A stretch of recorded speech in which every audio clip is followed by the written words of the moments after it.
This palm never drops a single leaf in its entire life. That's the whole story behind the name. A petticoat, palm's fronds don't fall off when they die. They just dry out and droop down, wrapping the trunk like a petticoat. These things are native to Cuba, and they love it hot and humid. The scientific name is a lot more descriptive than petticoat palm.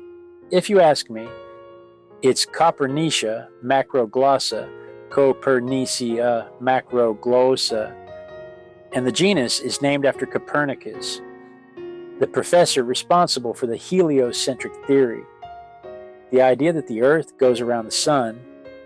The botanist who named it did it. Because of the way the leaves grow around the plant, macroglossa means fat tongue, which is exactly what these leaves look like. Leaves that grow around in a circle, and they're fat tongues. In Cuba, this thing goes by yata, yasta, which is jata spelled with a J, pronounced their own way, and that Cuban Spanish is its own animal, different from Mexico Spanish or Spain Spanish or Ecuadorian Spanish. The leaves carry a heavy waxy coating. Cubans have put that wax to work for generations.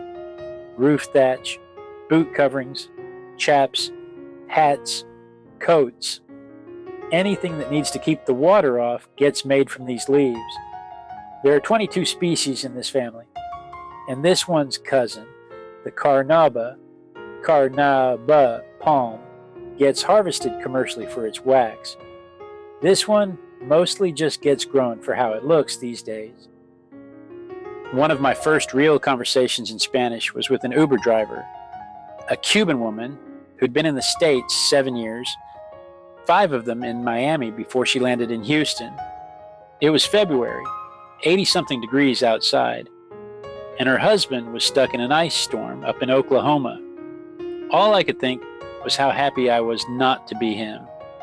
But she told me she didn't like Houston because it was cold, 80 degrees in February, and she called it cold because it rarely drops below 90 in Cuba.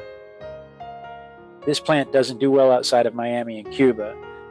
Without a lot of extra care, it needs that hot, humid air to really thrive, which is why you'll spot it around Houston as an ornamental. But almost nowhere it has to survive a real winter. Here it's just something we look at. In Cuba, it's roofing, boots, hats.